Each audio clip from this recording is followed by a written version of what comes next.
about it? We are back right here on Sports Grid. This is the early line. I'm Kevin Walsh, joined by Donnie Rightside with you on a Thursday, making it happen. DRS, how you feeling? Excited. NFL action tonight. Field of Dreams tonight. A lot of hot topics going around. We're ready to go. 2 hours right here on the grid. Sign me up. Certainly a lot of good stuff for us to get to. We did get an answer, though, involving Deshaun Watson. No, not the length of the suspension, though maybe that clock is starting to tick a little bit faster, but that Deshaun Watson will play in the preseason for the Cleveland Browns and will start their game against the Jacksonville Jaguars unless we get an update to his suspension status between now and when that preseason game gets underway. Yes, and you want to say the bat phone is ringing in the NFL offices. You got that right, seeing that news coming out. Will they let that stand? But also, Kevin, we talked about it yesterday. Hey, Cleveland Browns, you're going to play Deshaun Watson in your first preseason game. I don't know. We're not sure of that. That means absolutely yes. Just like I told you, they were planning to play him in week 1 of the preseason. Here we go. We'll talk about that decision and how that might impact the NFL's process. Speaking of decisions and processes and whatever the New England Patriots think is the New England Patriots way, it might not be working. Concerns out of camp, usually where it's a lot of positivity, certainly from Boston reporters, not so much in New England. The Pats' offensive struggles are apparently reaching a concerning level with Mac Jones and this offense looking for big-time regression based on what people are seeing. Yeah, so you take a look at Matt Patricia. I said, word on the street, Kevin, live from Patriots camp. Mac Jones was actually blitzing the defense on a few plays here. So a newfound respect for Matt Patricia, looking at things a little bit differently, making the offense go defense here. Good stuff out there, Bill Belichick. No titles, man. No titles on anybody around there. While that's going on, they're apparently considering trading Damian Harris because, again, that's the Patriot way. Another training camp report is Justin Jefferson has been unstoppable.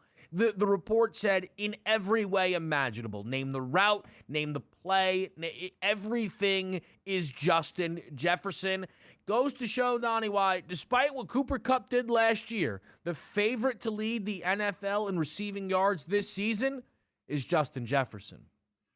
Yeah, and he's a really good football player, but here in the streets, mean streets, I should say, of Philadelphia, Jalen Reagor's holding his own here, K-Dub. A little even balance there. One guy dominant, one guy trying to hang on to a roster spot. Congratulations, Minnesota. You won that big time. This guy is sensational, and he's going to have a big season again this year. I try and forget about that. Justin Jefferson has 1350.5 as his season-long number for receiving yards. We'll take a look at those as they come in. We'll also take a look at another fresh new Kevin Durant update. This is a good one here. I think this is one that maybe gets DRS a little excited to see. Mutual interest between Kevin Durant and the Philadelphia 76ers. KD apparently thinks that Philly could be a legitimate landing spot for him, would probably approve a potential deal, and apparently high-ranking members of the Sixers front office are interested in engaging in trade discussions with the Brooklyn Nets. Now, me being a Sixers fan doesn't come into this, but just word on the street, me making contacts behind the scenes, it looks like this is the most legitimate report we've had all off-season where KD wants the Sixers, and I believe it. Make it happen. My goodness, man. Nothing can ever be taken serious. We are 4 headlines in. I don't know if you've taken a single one serious. Radio audience is here on a Thursday morning. Kevin Walsh, Donnie Rightside of the early line, Sirius XM, channel 159. We'll circle back as the 76ers right now do sit at 15-1 to win the NBA championship. We'll see if those odds get on the move. How about a big night of Major League Baseball involving the NL Cy Young favorite going down to those Philadelphia Phillies? The Phils put Sandy's ERA actually above a 2 for what feels like the first time in a long time. Alcantara had himself a solid game, just under 8 innings pitched, but the Phillies get the job done 4-3. How about this one? You want to know the headline here? The Phillies turn Alcantara back into Alcantara last night, K-Dub. Huge win. He was dealing through 7 innings, and they finally got to him. The sign of a baseball team that's finally rising up, Kevin, beating the teams they're supposed to beat. And even the best pitcher in the National League went down to those fighting Phillies last night. Watch out for the Phillies. Yeah, Phils are absolutely hot. Another team that is hot with 10 wins in a row. The Los Angeles Dodgers, 8-5. They beat the Minnesota Twins, lifted up by a 3-run pinch hit, Joey Gallo home run. There you go. Pepio was the superstar last night, K-Dub. It doesn't matter who you start on the mound for the Dodgers. That's the next great pitcher in Major League Baseball. Why? Because your offense scores close to 10 runs every night. Sign me up to be a Dodgers pitcher. I'll win some games out there. My guy, Pepois, was out there. Now, didn't do enough for the win. David Price actually entered the win column from yesterday's game. Last baseball headline is a reminder that you probably need is that today is the Field of Dreams game. You probably needed that reminder because it's going to be the Chicago Cubs against the Cincinnati Reds. Fire it up. 8 home runs last year, K-Dub. Hopefully we get 8 hits in this game tonight. Yeah, do you think we can get a boost around this game? I'm seeing $5 Field of Dingers. We might have some work to do at the Field of Dreams game. Let's get involved with the early line.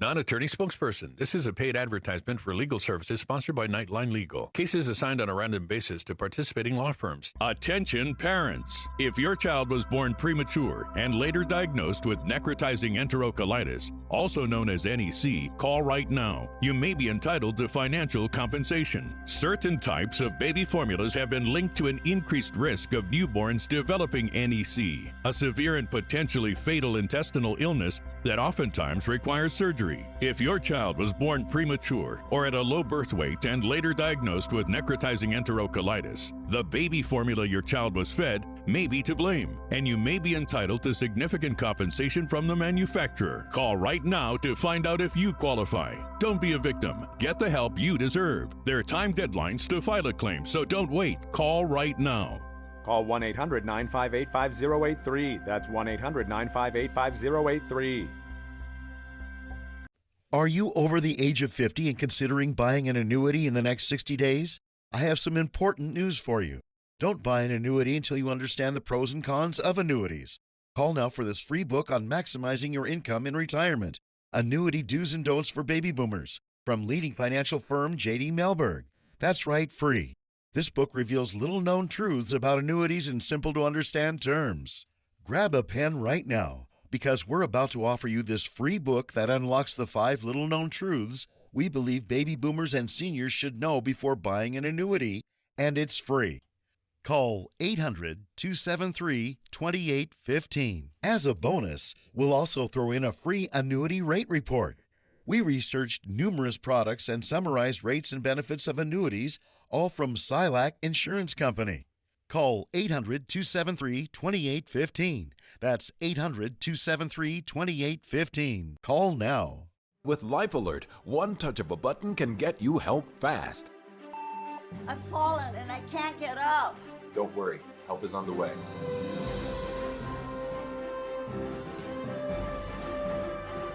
With any of Life Alert's 3 emergency systems, help can be summoned immediately, and batteries never need charging. I was having a stroke, and I was scared to death. If it weren't for Life Alert, I wouldn't be sitting here today. Life Alert is a lifesaver. My husband is alive because of Life Alert. Life Alert is the lifesaver to keep me out of assisted living. Life Alert saves a life every 11 minutes. For a free Life Alert brochure, call 1-800-609-5506. That's 1-800-609-5506. Call now. 1-800-609-5506. Grid.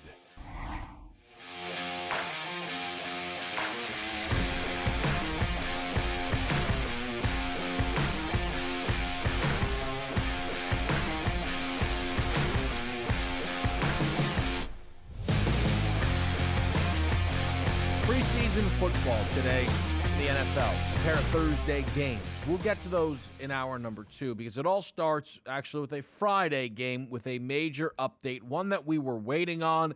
It involved the status of Deshaun Watson, who will play for the Cleveland Browns unless we hear any change to his status in terms of the suspension, which we'll hit on as well. Deshaun Watson is in and the line is flipped. Jacksonville, a 1.5-point favorite.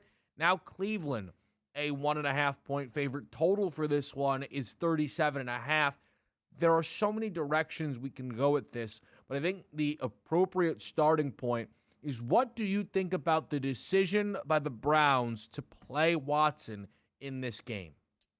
I mean, let's talk from a football perspective. Forget about, the outside of what's going on. He needs to play. He's been out of football for over a year and a half at this point. Live snaps are of the utmost importance. You can have all your controlled environments, Kevin, in practice and 7-on-7s and team periods in the red zone and, 10-10-10 practices, but that doesn't simulate a true game scenario, which is what he needs. So it didn't surprise me at all. And we talked about it yesterday on the show. Hey, they're thinking about playing this guy. What do you think? Well, I just based on what they said, we'll see what happens here. It's an away game. You'd have already made your mind up. Say, no, he's not even going to take the trip down to Jacksonville, so he's not playing. They weren't just going to bring him down, Kevin, to be in a meeting room and walk around on the field to watch his rest of his teammates get live snaps. I thought he was going to play. The decision is right. The football decision is right for him to play on Friday night. I guess so, but again, how long is he going to be out there, Donnie? That's kind of my thing, right? And this will tie into the lines. If he's going to go out there be one or two and play a series, yeah, correct. You think he's going to be out there for a quarter of football? At least 3 series. Like, you're going to send him in, because it's a great question you bring up, because we're expecting him to be suspended. He knows he's going to be suspended. We don't know the length of time. So you're right. He goes out there for 3 plays and then takes the towel and the helmet off and the shoulder pads off. That's not happening. Like, that's not a guy you put out there to show face on the road. Like, that's not a thing you do, right? Like, if you're making this decision, you honestly believe it is the best move for your football team, and you want to get Watson a couple of reps. How many that is? Now, we've seen this before, right? First drive, 5 for 5, 50 yards and a touchdown. Yeah, he's out. They're not throwing him back out there again. They're going to just kind of leave with that and hope it's, not a statement to the suspension status, but more so this guy is still going to be a great quarterback in this league. So I guess that does suggest that Watson will play a bit. I still feel like I would have wanted to wait until week 2. You're at home. Let's see what the NFL's ruling is. But I guess this maybe gives us a little insight into the Browns' minds that they actually believe these are very valuable reps for Watson. Whether he is suspended for 6 games or 10 games, and maybe even if it is the full season, they want to get him out there up against other NFL players that are allowed to sack him, right?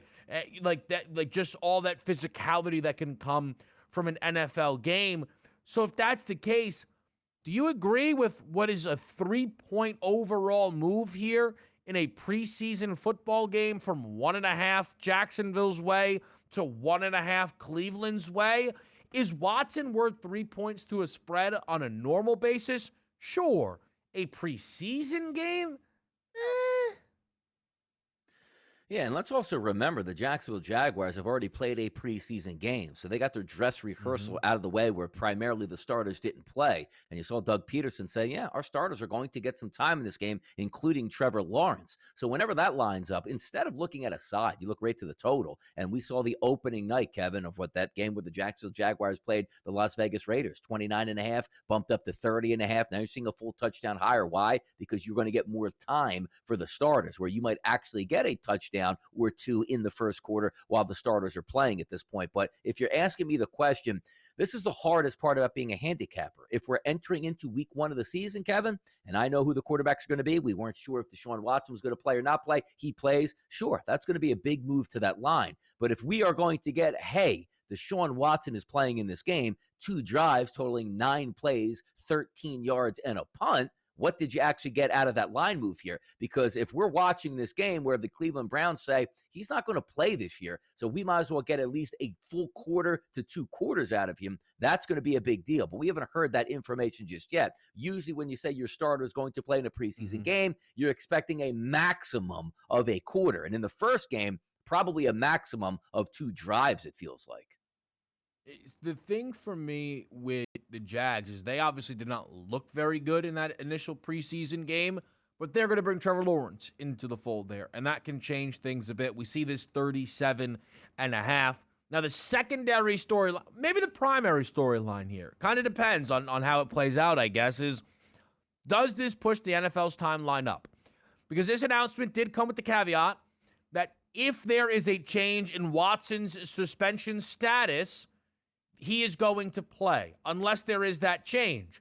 So I do feel like the NFL has a little more than 24 hours. I guess if you think about when we kind of found this news out, the NFL has probably, 48 hours to make a decision here on Deshaun Watson? Because I would think that maybe the NFL wants to control whether or not Watson is going to be out there in the mix during this preseason. I do believe that, because do you think, because look, we're trying to line this up in what makes sense. And I joked about, the bat phones are ringing there in the NFL office saying this can't happen here because this is an embarrassment on the league. Where are all eyes going to focus this weekend, Kevin, in the preseason? Your teams that you're a fan of, sure, but the national spotlight's going to be in Jacksonville when Deshaun Watson takes that field, the reaction from the crowd, and all, including print writers that are into sports and not into sports are going to be reporting on this. So if the NFL wants to get ahead of it, now they know that he's going to be the starter, they should be acting either today or tomorrow before kickoff. Because if the Cleveland Browns, Kevin, said, you know what? It's game 1 of the preseason. We don't play our starters. Deshaun Watson will not play tomorrow. We're going to go ahead with Jacoby Brissett, Joshua Dobbs, or, Josh Rosen primarily. I think the NFL would have got a little bit more breathing room here to say, okay, we're not going to have him on the field. It's not going to be that big of a spectacle. But the simple fact that the Cleveland Browns said, yes, he's going to start, it was almost like a shot across the bow where Cleveland's like just daring the NFL to do something each and every way. Hey, what do you think? Sit this one out, first preseason game, give the NFL another week? No, he's starting. We're going to force their hand. I wouldn't be surprised if we got a decision today. It would be shocking, Kevin, right? Decision comes down at like 6 o'clock tomorrow night, an hour before the game, and he's already ready. I almost expect this decision, Kevin, to come down today. I really do. And maybe that's why the Browns decided to start him, is to try and push the NFL here, because they want a ruling. They want a decision made, because they need to know how long Watson is going to be unavailable for. And throughout this process, I've been hard on Watson, rightfully so. Been hard on the Cleveland Browns, rightfully so. If anybody out there is bothered by Watson being able to play in the preseason, that's on the NFL. That is entirely the NFL's fault. For a ridiculously long process, waiting for a Judge Robinson decision that they immediately went, I don't even know why we let her make that decision. We got to shift this immediately because 6 games is an absolute joke, and we need to move this all around.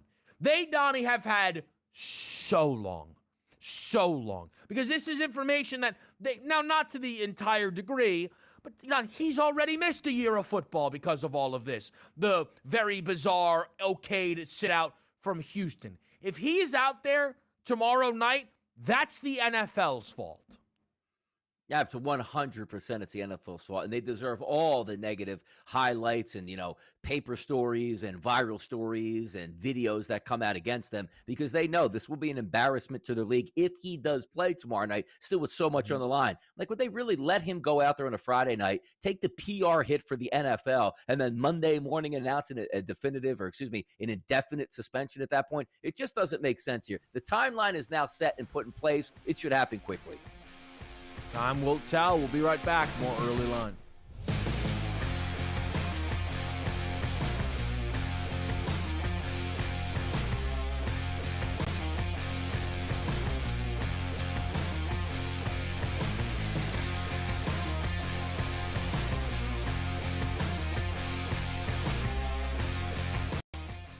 Attention! Do you owe more than $10,000 to the IRS? If so, you may qualify for the IRS Fresh Start program, so you won't have to make any payments to the IRS. That's right. If you qualify for the IRS's Fresh Start program, you won't make any IRS payments once you are accepted. Once you are in the IRS Fresh Start program, they must stop all harassing and threatening collection activities. Call Tax Relief today now at 800-382-1870 to see if you qualify. Again, 800-382-1870.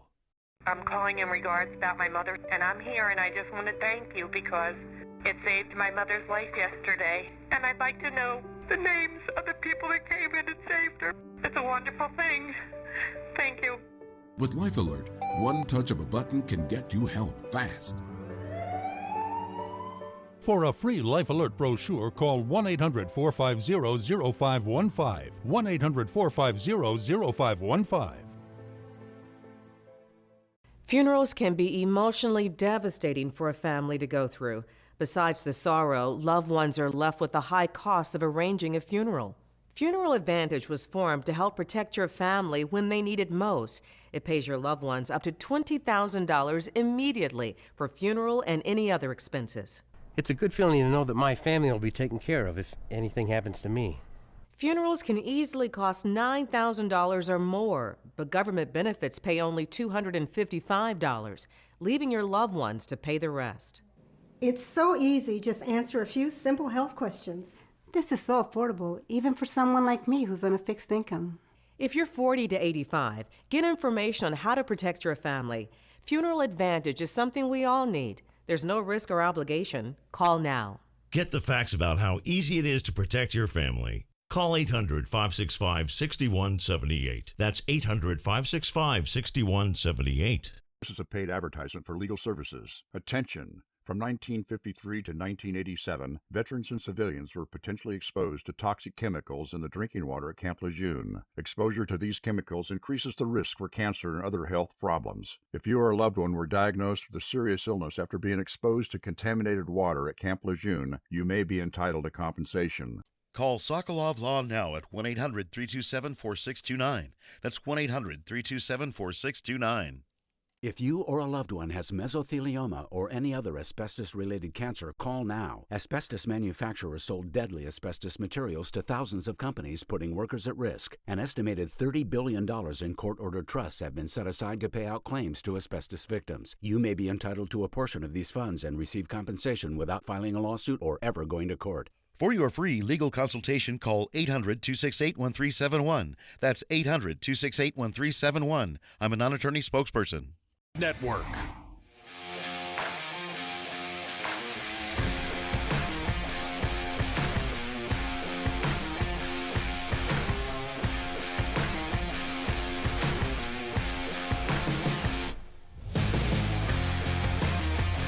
Sticking with some NFL headlines for us to follow, and I think the New England Patriots are really kind of hitting a breaking point, it seems, in training camp.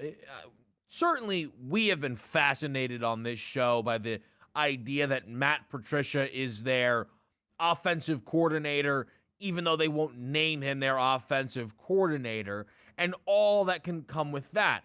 I've been really interested and surprised that they haven't really wanted to post Mac Jones' season-long numbers, as if there is a piece of information that they're waiting on. And maybe there is. And that piece of information is, are the Pats screwed, for lack of a better term, because Matt Patricia is going to be running their offense? Reports out of Patriots training camp is that things are getting concerning. Nobody can block. Nobody's open. Running backs don't look good. And the quarterback is a bit of a mess in Mac Jones right now. Donnie, for this show, this isn't all that surprising because the way the Patriots are doing things is ridiculous. What are you telling me? Moving on from Josh McDaniel, where he goes out to the Las Vegas Raiders as a true offensive coordinator, gets a head coaching job, and you replace him with a defensive coordinator and a failed NFL coach in Matt Patricia, and it's not working out in camp. This is a new age in the NFL also, Kevin, where you're not on the field as much as you used to be in the past. Your OTAs have turned into basically just, T-shirt, shorts, and 1 hour in the field. The rest of the NFL is going to come down and penalize you for practicing these guys too hard. So you figure all those times they had behind the scenes in the room together going over film, and we were led to believe the leaks out of Patriot camp, like, man, you know what? I sat in with Coach Patricia. This is amazing. Like a defensive coordinator coaching offense. He knows how to exploit that defense. What are you kidding me here? It looks like an abject disaster up in New England. And also, Kevin, you talk about it. Here's the word I like to use. The maturation process of a young quarterback. How about him having a legitimate offensive coordinator last year to try to make strides in his NFL career? And when you come in year 1 to year 2, sometimes you do get a new coordinator, but never in my wildest dreams would I believe that, you know what? For Mac Jones to take the next level step here, let's bring in a defensive coordinator to call the plays. And I love the fact, which I'm never going to let this get away for the Patriots until they admit wrong here about we don't like titles around here. Now, obviously, outside of the title of winning the Super Bowl, you've always had an offensive coordinator. You've always had a defensive coordinator. You've always had a head coach, Bill Belichick, which was you, which you're called the head coach. Now, all of a sudden, where you probably saw early on, boy, this might be a little bit of a bumpy road here. Hey, coach, who is your offensive coordinator? I don't think I've ever named one in my career. Coach, 25 years you've been with the Patriots. Every year you've had an offensive coordinator. Yeah, but we really weren't big on that. We never walked around and said, who's the offensive coordinator? It's not a surprise at all. And I'm actually relishing the fact right now that the New England Patriots look like a disaster because you're supposed to look like a disaster when you name a defensive coordinator your offensive coordinator. The thing for the Patriots, when you look at some of their season-long numbers, is a team that's 5-1 to win the division. That's because the Bills are a very strong favorite at over -200. They are plus 160 to make the playoffs, though, and a win total of 8.5. This is a football team last year that was able to get hot and get themselves into the postseason, finish it up overall with a 10-7 record. If you look at these first 8 games here for the New England Patriots, it's for the taking. At Miami, at Pittsburgh, the Miami line is short. With Pittsburgh, you already know how that breakdown goes. Mitchell Trubisky against Bill Belichick sounds like a nightmare. They're home against the Ravens. The Ravens are, I think, going to be pretty good, but you're at least home for that football game. A trip to Green Bay should be tough. Then you're going to play the Detroit Lions at home. We know they'll be favored in that football game. You play the Browns week 6, so you're guaranteed not going to be seeing Deshaun Watson. And how about the Chicago Bears at home and at the New York Jets? I'm looking at a schedule here, Donnie, where they're going to be favored in 6 of these first 8 games, possibly. Now, that doesn't mean you're going to be 6-2, but this is a team that if they can figure out the offensive side of the football, which, again, the reports suggest are a complete nightmare, they might be able to get themselves back to the postseason. You know what? It's a sound point you're making here, because as we talk about the preseason struggles that the Patriots are having, and they are warranted here, the schedule isn't that bad till after the bye week. So I can see it right now. The Patriots fan base, the national press, man, you guys doubted this. You doubted the move with Matt Patricia. They're way above 500 when they're coming into the bye. Yeah. This is quintessential Bill Belichick. Now, let's rewind the tapes here at the Sports Grid Network, where we were doing a radio show last year where the highest praise in the world for Bill Belichick. What an amazing game plan. He told his quarterback he doesn't trust him, doesn't think he's very good on the road as a divisional opponent, and if his quarterback throws more than 5 times, they'll lose the football game. What a genius. And we sat here and told you it was the dumbest game plan you ever had, and it just basically realizing that your quarterback can't win football games, and maybe was a mistake that you picked him as a draft pick here. Now, it sounds kind of harsh, but let's move forward to this year where you play up until that bye week. Then you get the Jets out of the bye, maybe another win. But look at the back part of the schedule. Vikings, Bills, Cardinals, Raiders, Bengals, Dolphins, and Bills again, where they will crash and burn late. Because can't you picture it here? A windy scenario here, Thursday, December 1st against the Buffalo Bills, where you're playing them. Or how about this one? A home game. Christmas Eve, playing the Cincinnati Bengals in windy conditions. Bill Belichick going to do one of those, watch this, let's throw 4 times and try to win 13-9 in a ball game here. I can't wait to see how it plays out, because you're right. It looks like no matter what happens, the Patriots should be able to make it through the first half of the schedule unscathed. not unbeaten, but with a decent record. And then the bottom falls out in the late part of the second half of this season. I can't wait to watch it play out because the mindsets are going to change so much from now. Like, you doubted Bill Belichick. He's a genius, too. Well, what did you want him to do? His team's not that good. Come on now. Stop. Again, the thing is, I think there's a chance they put themselves behind the 8 ball with everything that they've got going on with Matt Patricia. I think part of the reason the FanDuel Sportsbook doesn't want to post season-long Mac Jones numbers is, if you had to guess what Matt Patricia thinks a good offensive game plan is, it's probably handing the football off, 50 times a game, right? And not letting Matt... Like, he watched that Buffalo Bills game and had no idea it was windy conditions. He's like, now that's football. Now that's football. Only threw it 3 times. That's what I like to see.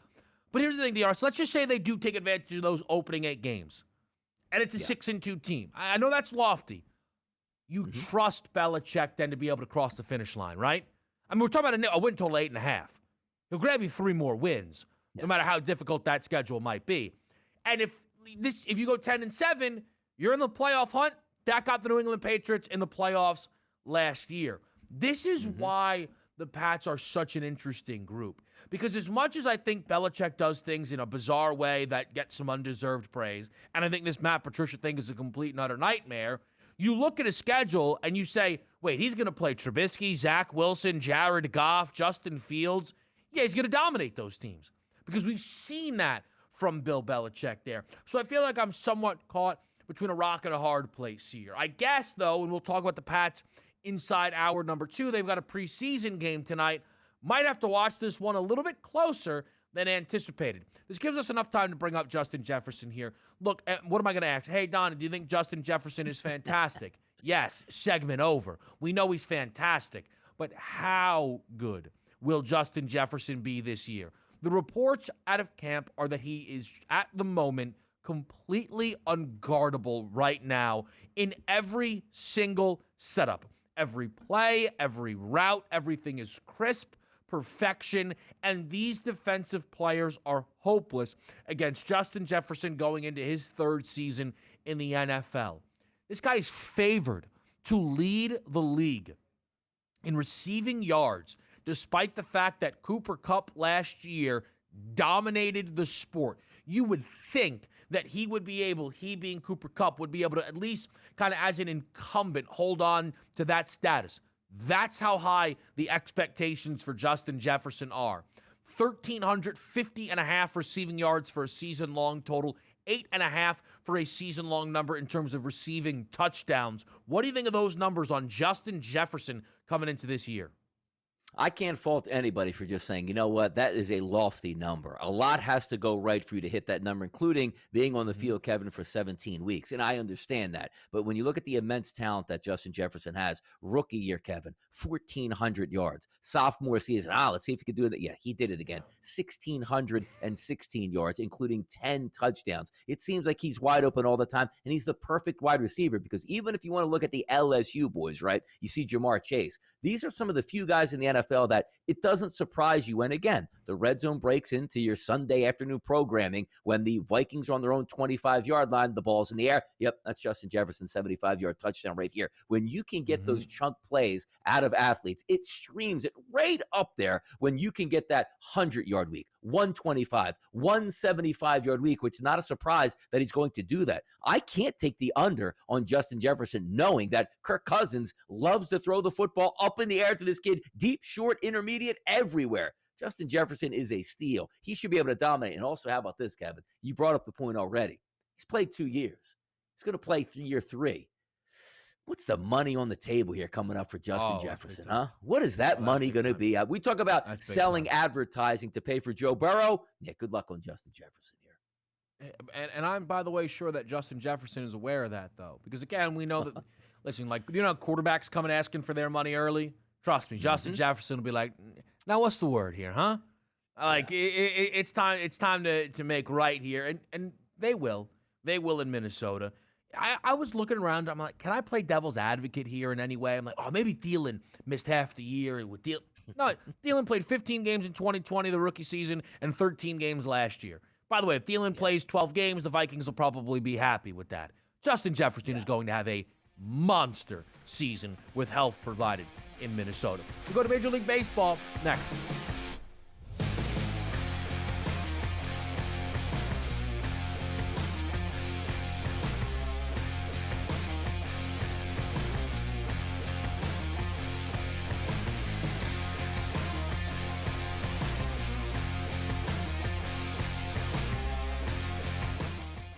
Are you over 50? Would you like to get up to 33% more income in retirement? Then call now for this free book, Annuity Do's and Don'ts for Baby Boomers, from a leading financial firm on maximizing your income in retirement. That's right, free. This free book reveals little-known secrets about annuity strategies in simple-to-understand terms that will help you make the right choices before buying an annuity. And it's free. Call right now for your free book, and as a bonus, we'll also throw in a free annuity rate report. We researched over 1,200 annuities and summarized the rates and benefits of annuities from financially strong insurers. Again, that's Annuity Do's and Don'ts for Baby Boomers and a free annuity rate report, both absolutely free, for calling Annuity General today. Supplies are limited. Call now. Call 800-830-7360. That's 800-830-7360. Here's an important message from the Diabetes Solutions Center. Diabetics understand all too well the pain of pricking your fingers. But now, by wearing a small remote device called a continuous glucose monitor, or CGM, you can immediately reduce your pain. It's easy to use and helps you make more accurate diabetes treatment decisions. If you are testing your blood sugar 4 or more times daily, injecting insulin 3 or more times daily, or using an insulin pump, call the Diabetes Solutions Center right now. Non-attorney spokesperson. This is a paid advertisement for legal services sponsored by Nightline Legal. Cases assigned on a random basis to participating law firms. Attention parents. If your child was born premature and later diagnosed with necrotizing enterocolitis, also known as NEC, call right now. You may be entitled to financial compensation. Certain types of baby formulas have been linked to an increased risk of newborns developing NEC, a severe and potentially fatal intestinal illness that oftentimes requires surgery. If your child was born premature or at a low birth weight and later diagnosed with necrotizing enterocolitis, the baby formula your child was fed may be to blame, and you may be entitled to significant compensation from the manufacturer. Call right now to find out if you qualify. Don't be a victim. Get the help you deserve. There are time deadlines to file a claim, so don't wait. Call right now. Call 1-800-958-5083. That's 1-800-958-5083. Attention! Do you owe more than $10,000 to the IRS? If so, you may qualify for the IRS Fresh Start program, so you won't have to make any payments to the IRS. That's right. If you qualify for the IRS's Fresh Start program, you won't make any IRS payments once you are accepted. Once you are in the IRS Fresh Start program, they must stop all harassing and threatening collection activities. Call Tax Relief today now at 800-382-1870 to see if you qualify. Again, 800-382-1870.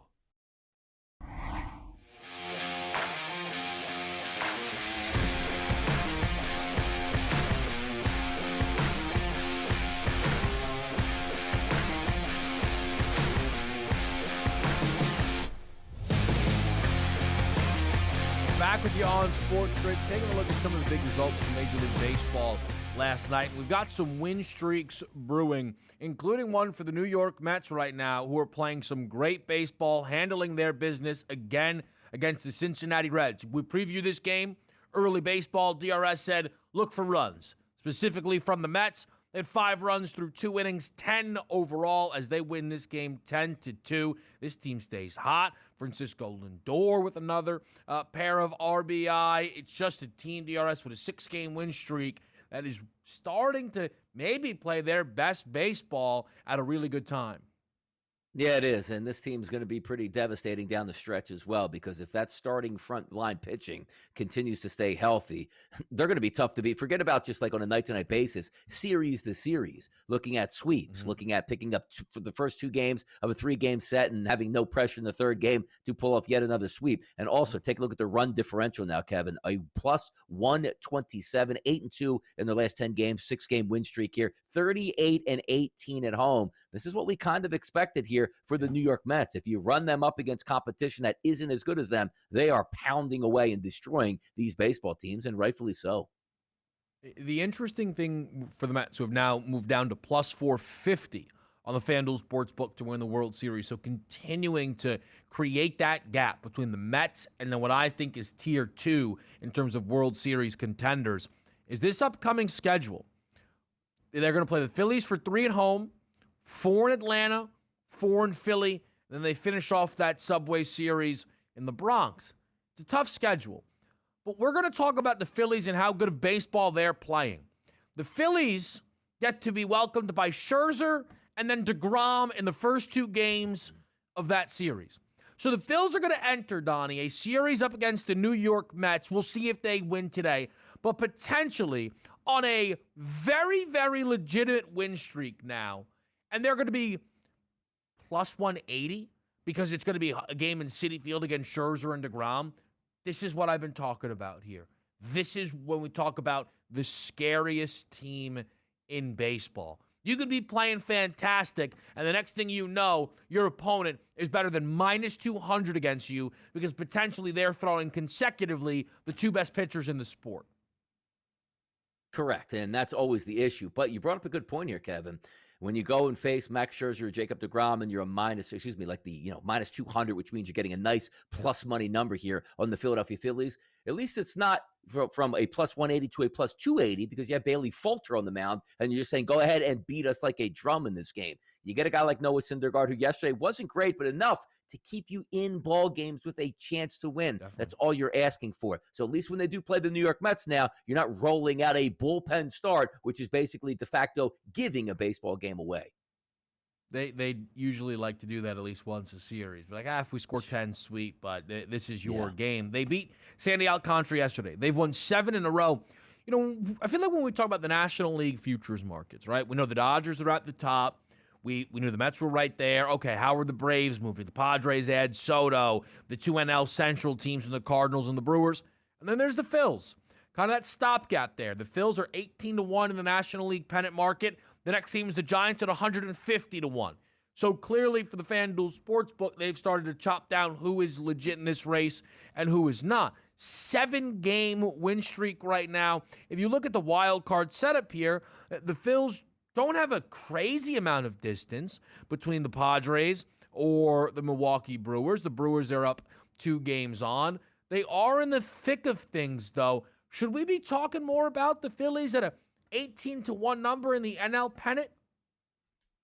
I mean, it's not a bad look here, and usually I'm the ultimate hater of the Philadelphia Phillies because stuff like they used to do in the past, right? Not beat the teams they're supposed to beat and throw Bailey Falter out there every 5th day and say, what did you want us to do? I don't know, maybe have a decent pitcher that you can bring up and actually have a quality start as opposed to just handing a loss over. But also, you're talking about getting Bryce Harper back probably in the next few weeks, which should help fuel the fire. Now, granted, he has the elbow injury, which is kind of interesting for Bryce Harper. And my goodness, are the Phillies lucky that the DH is permanent in the National League. Otherwise, he would be done for the season already because he can't play right field because of something wrong with an impingement in his elbow where he can't throw the baseball. But just looking forward, you're right. Moving down the stretch, we only talk about the playoffs. And you say, well, you still got to go through August and September. But really, your baseball team is only as strong, Kevin, as what? Your 1-2 pitcher once you get to the playoffs. Aaron Nola, Zach Wheeler, a very good 1-2 punch here. This isn't just saying, hey, wonder what we can get out of Ranger Suarez in the 2 spot here as a pitcher on the team, or a Kyle Gibson who's having an okay year. You have 2 guys that can raise the level of their performances to match other teams' aces. The Phillies, if they make the playoffs, they're not going to be an afterthought because, again, if you can have Nola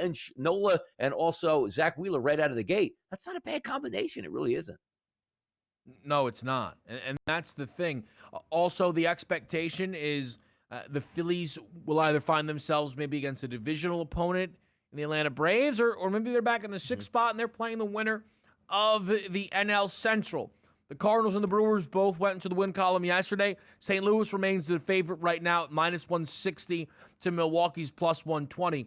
It's such a shift for me to see the Cardinals as a minus money favorite in the NL Central because typically, if anybody asks me for a take as it pertains to the odds market within the Central, is very easy. Well, you bet the Cardinals because the Brewers are always overvalued.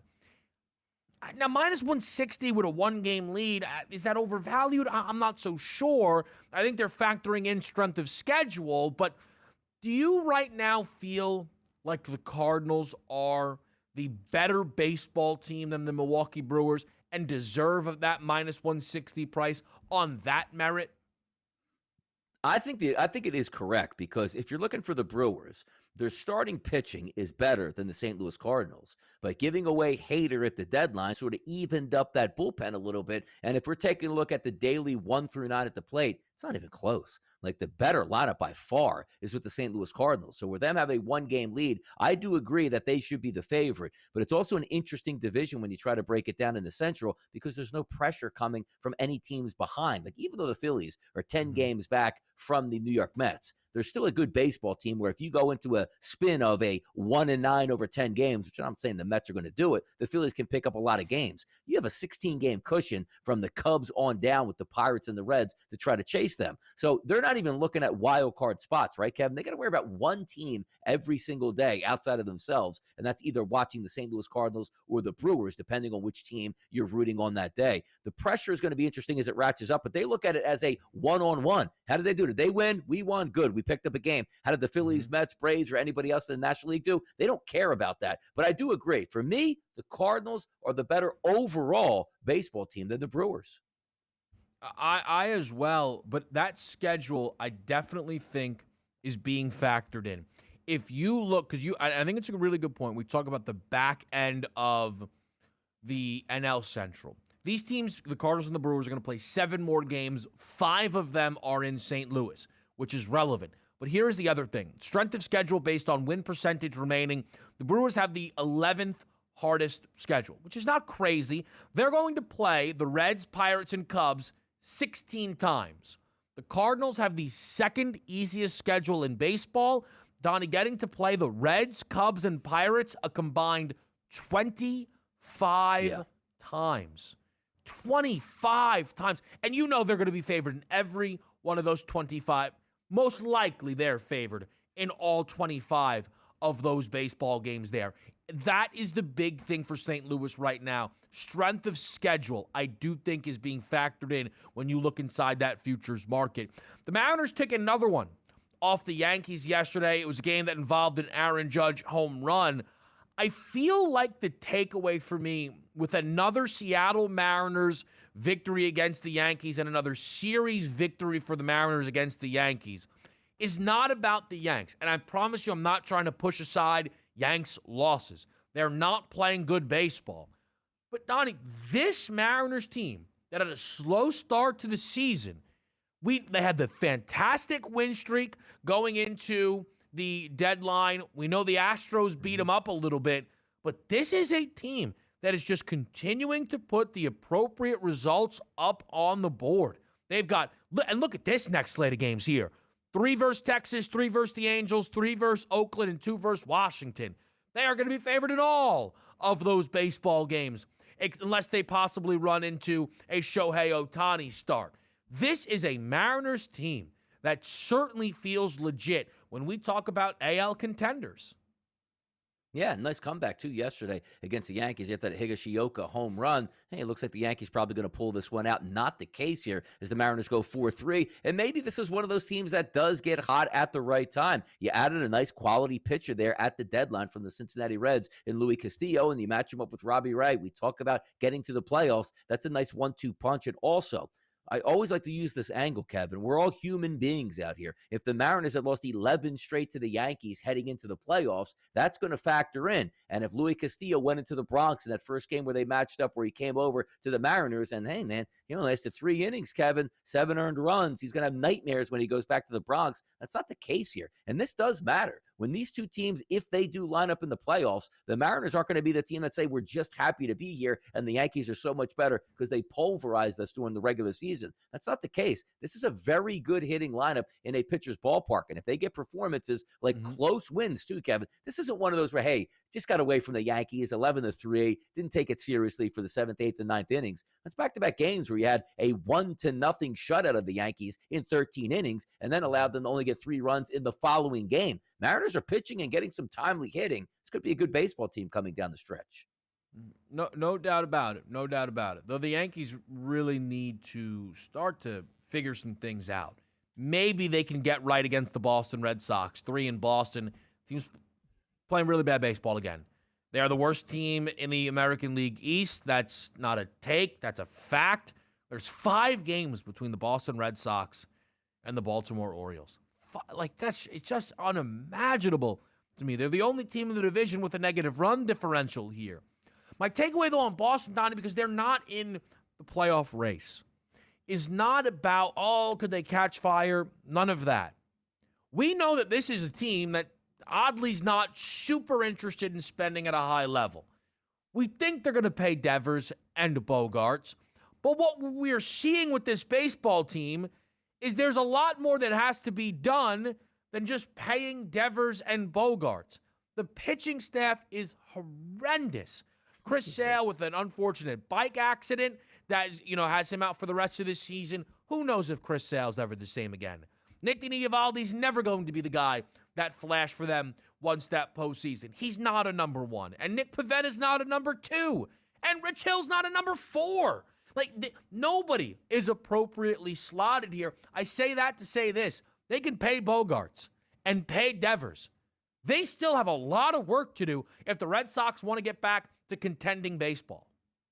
Yeah, some of these big money market teams you can lean on, Kevin, right? So you usually have a $25, $30 million a year pitcher. Now, Chris Sale was supposed to be that guy with that massive extension in 2020, but we look at him as throwing a pitch and breaking a rib, working out and falling off his bike. Doesn't seem like he's ever going to come back to prominence from the Chris Sale that we were used to seeing. So you are correct. You're going to pay a lot of money for Devers and a lot of money for Bogarts. And quite frankly, you might not be even better by doing that because there's so many other holes in your baseball team that you need to fill. Who would ever thought the Red Sox would be in this position? It's kind of crazy.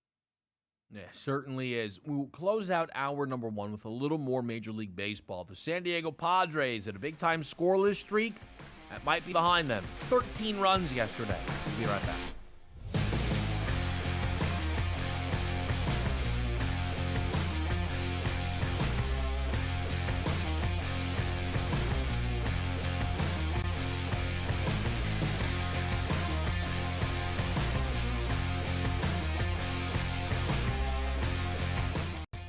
If you or a loved one has mesothelioma or been diagnosed with another asbestos-related cancer, call now. An estimated $30 billion in court-ordered trusts have been set aside to pay out claims to asbestos victims. You may be able to receive compensation without ever going to court or filing a lawsuit. Thousands of hardworking men and women have been diagnosed with mesothelioma because manufacturers put profits ahead of safety. Manufacturers knew the risks of asbestos exposure for years, but knowingly manufactured and sold deadly asbestos-containing materials, putting millions of American workers at risk. These manufacturers have tried to avoid compensating their victims, but the courts have ordered them to set aside an estimated $30 billion in trust money for the victims of asbestos. Call now to see if you're entitled to a portion of the $30 billion. You could receive compensation without filing a lawsuit or going to court. For your free legal consultation, call 800-268-1371. That's 800-268-1371. I'm a non-attorney spokesperson. Funerals can be emotionally devastating for a family to go through. Besides the sorrow, loved ones are left with the high cost of arranging a funeral. Funeral Advantage was formed to help protect your family when they need it most. It pays your loved ones up to $20,000 immediately for funeral and any other expenses. It's a good feeling to know that my family will be taken care of if anything happens to me. Funerals can easily cost $9,000 or more, but government benefits pay only $255, leaving your loved ones to pay the rest. It's so easy, just answer a few simple health questions. This is so affordable, even for someone like me who's on a fixed income. If you're 40 to 85, get information on how to protect your family. Funeral Advantage is something we all need. There's no risk or obligation. Call now. Get the facts about how easy it is to protect your family. Call 800-565-6178. That's 800-565-6178. You heard a screech outside at night, but you can't see what it is because there's not enough light. You need the Bionic Floodlight from Bell & Howell, the solar-powered, motion-activated, multi-directional floodlight, the versatile wireless, safety, security, and outdoor lifestyle light you'll love. And right now, it's yours for just $29.99, and the shipping is free. Order now, and we'll send a second Bionic Floodlight. Just pay a separate fee. Here's how to order. Call 1-800-604-7066 or order online at bionicfloodlight.com. Here's an important message from the Diabetes Solution Center. Diabetics understand all too well the pain of pricking your fingers. But now, by wearing a small remote device called a continuous glucose monitor, or CGM, you can immediately reduce your pain. It's easy to use and helps you make more accurate diabetes treatment decisions. If you are testing your blood sugar 4 or more times daily, injecting insulin 3 or more times daily, or using an insulin pump, call the Diabetes Solution Center right now.